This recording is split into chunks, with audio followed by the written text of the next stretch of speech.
Ewan, first of all, this is not the first time you have to face the dark side of the Force. Is that correct? Yeah.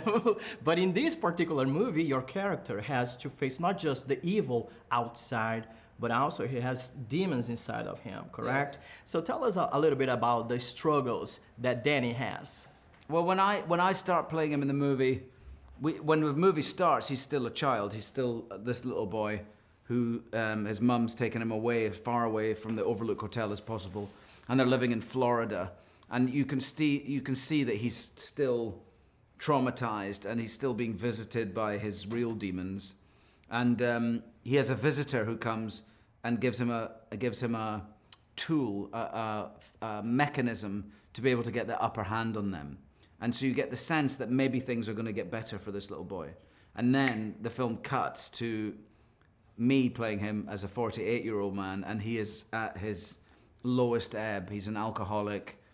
He's living on Greyhound buses and drifting across the country, waking up under bridges, and you get the sense that he's not very long for this world if he carries on like that. Yeah, but good thing is we see that the addiction and recovery. Yes. So how the addiction and recovery play in this movie? Well, I think it's very important to what Stephen King was writing about. I think he was writing, I mean, I spoke about it a lot with Mike Flanagan. He's writing The Shining about addiction and about alcoholism, be it from Jack's point of view as the alcoholic, or his son's point of view as the victim or the child of an alcoholic. And in this book, Dr. Sleep, it's very much about recovery and about sobriety. And so therefore there's hope in this one. Yes, and Danny was a very personal character for Stephen King. Yeah. So how was the challenge for you to play such an important character for him?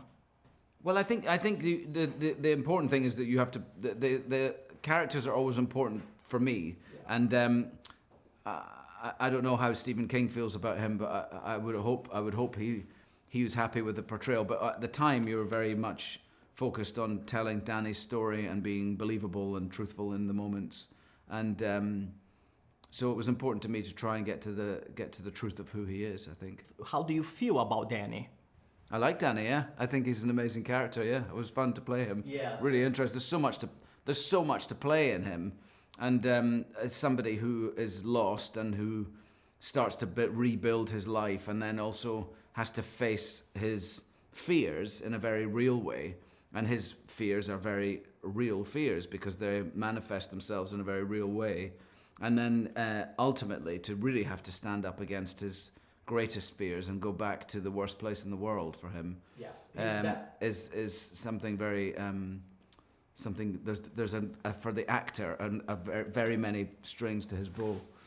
Exactly. He's definitely very complex character, but also Rose the Hat is Yes. another very complex character. Yes. And both have the power for good and for evil. So tell us a little bit about the balance in this movie between good and evil. Ultimately, he has to face her. She has to face Rose the Hat, who is sort of his nemesis, I suppose. And he does it with the help of Abra. He has a very strong ally in this young girl, Abra, and there's a beautiful relationship in the movie. She saves him in a way by forcing him to really stand up against his greatest fears. And I think we don't grow until we do that. So she sort of helps him to become himself, if you like, which is surprising in you know, a young girl with a grown man. But it's a nice dynamic in the movie. Very interesting. And then there's I don't want to spoil the end, but yes, like you said, the good and evil have to duke it out. Ewan, thank you very much. Thank you very much, yeah. Once again, outstanding work. Oh, good, Yes. thank you.